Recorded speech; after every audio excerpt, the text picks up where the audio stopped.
Mga kapuso, Bar Examinations 2025 nagsugod na. Bar examinee sa Iloilo City, gindulong sang ilang mga pamilya kag tag-suporta. Si Kim Salinas nakatuto.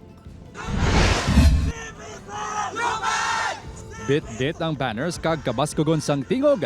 Nagpakita sang all-out support ang bar operations sang nagkalain-lain ng mga universidad sa Western Visayas kag Negros Occidental sa pagsugod sang bar examinations kahapon. Kaagahon pa lang, nagbantay na mga ini sa Guasang Central Philippine University agud mag-cheer, maghatag sang pagkaon kag moral support.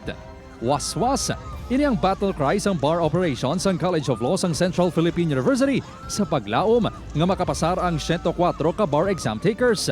This time, hindi gid imposible sa CPU College of Law nga maabot ang 100%. Sir. We are backing you up in getting that dot.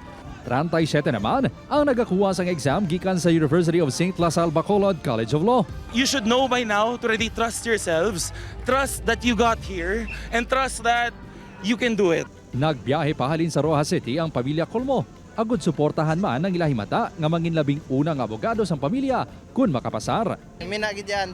Actually, maski nagkuha sa sang IT nga course, pero nag-proceed gid sa nga makagraduate sa political science para maging lawyer. Out of boredom naman kuno ang rason sang anak sang lalaki sang 64 anyos nga Eloy kun nga nagkuha sang abogasya. So every semester ginapray man iti kung hindi para sa iyang law school, dapat mabagsak na siya. Di siya siguro para gid man ko kahit wala man siya kunong sa dire-diretso sa.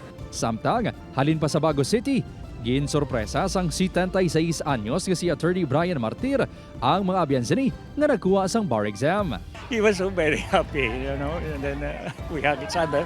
I know already that he was quite tense, so I gave him a little bit of pep talk about taking the bar.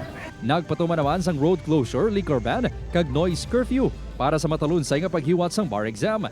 September 10 ang masunod nga petsa sang eksaminasyon kag magatakop sa September 14. Upot Caramel Porquia, Kim Salinas, Western Visayas.